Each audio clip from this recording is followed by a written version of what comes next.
politics is in the air, so let's go into a lot of it.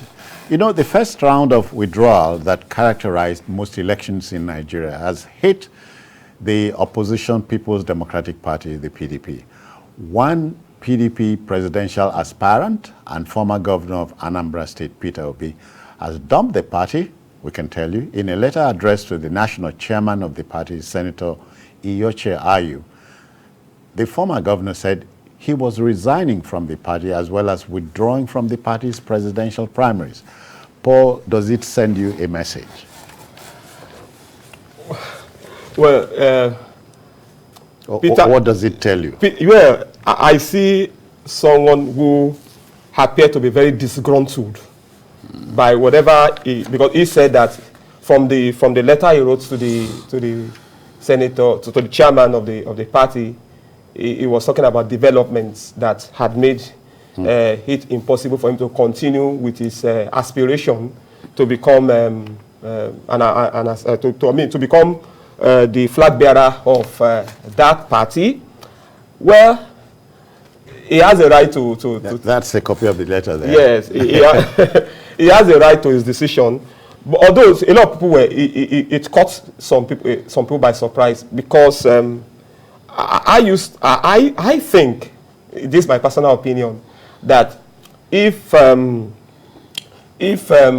primary elections were being won on the social media, Peter Obi would definitely probably have a chance, a brighter chance of winning. Ballot papers were on the social media.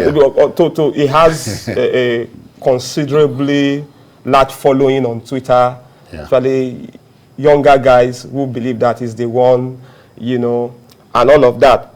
But remember also, you might remember that before he actually resigned, a coalition of his supporters advised him to leave, you know, and said because of this, because of that, because of, they gave their reasons.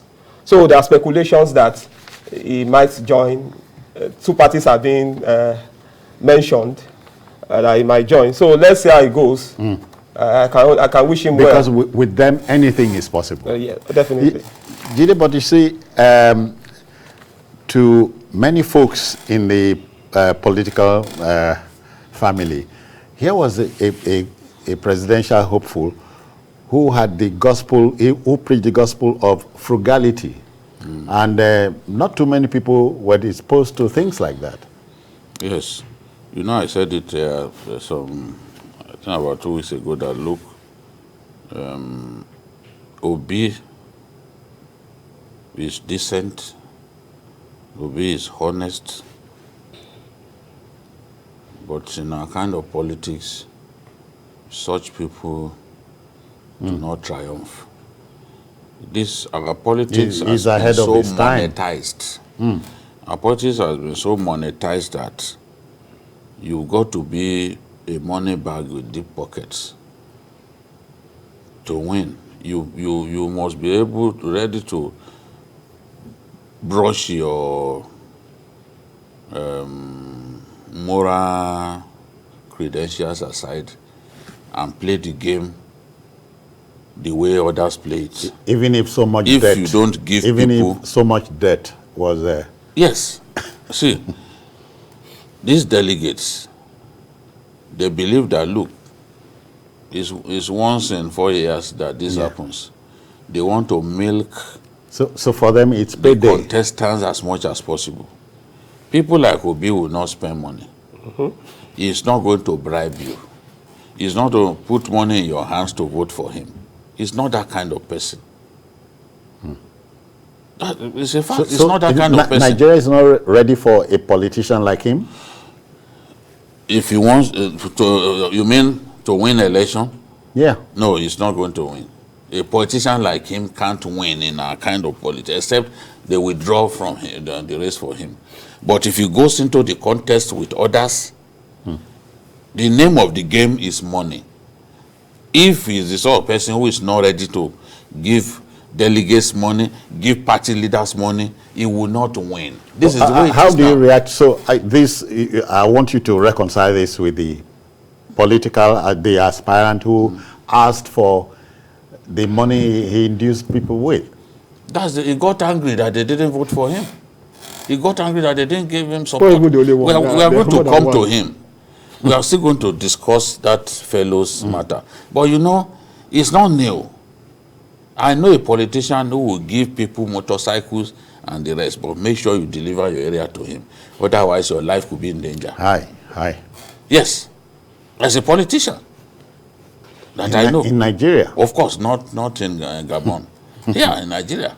So, he started there. He sent his DG to mop up the money that he gave them. And they kept submitting, and they said, we will never support you again. They were swearing that they will not. You knew you were not going to vote for him, but you took his money. So they said they don't want so masala that they don't want any problem. So they return the money. Because somebody scorned, somebody very angry, he had lost an election. He's in fighting rage. You have to return his money. That attitude can hurt the fellow's political chances. Yes, of course. I don't even, when you decide to do that to delegates, to voters, then you are telling them that you don't need them again.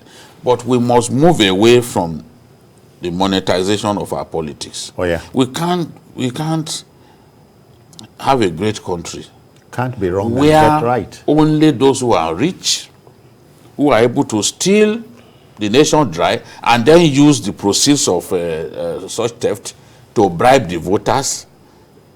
We won't have the right people rule us if we continue along this path. If such a fellow wins an election, what follows? He's going to continue to steal. He will steal so that he can replace what came out of him. You know, so this is the thing. But Peter Obi can relate with Senator Abaribe, who we told has also jumped ship. There's also the Enugu man. What's Senator Ekweremadu? Yeah. So nobody's surprised about that. Well, politicians have been jumping ship for whatever reason, but we are talking about Peter Obi, who had to jump ship ostensibly for the sake of principle.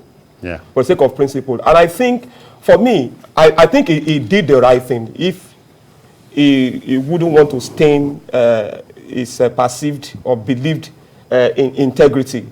So we have come to a point where people are so shameless about their profligacy. Like the case of the man we are talking about. You give people money and you are chasing them, give my money back. We are so shameless. There's a politician in the Southwest here who gave a community transformer.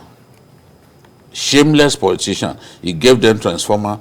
When he lost the election, he went back to that community and removed the transformer that he donated to them. From the Southwest here. Southwest. And they are still justified. They still justify it. He says Southwest. And they look at the map. Yes, on the Southwest. He's probably watching me. He's probably watching me. I don't want to mention his name. I beg. Just to save him. I believe that in future, they can still change for the better. That's why I don't want to mention his name. Okay then. Let it be said that Mr. Peter Obi, former governor of Anambra State, has left the PDP. We are not sure where he's headed for. We are not sure, but we know he's going somewhere. But then we say that's the nature of politicians. Is Peter Obi your kind of politician? If he is the country ready for him?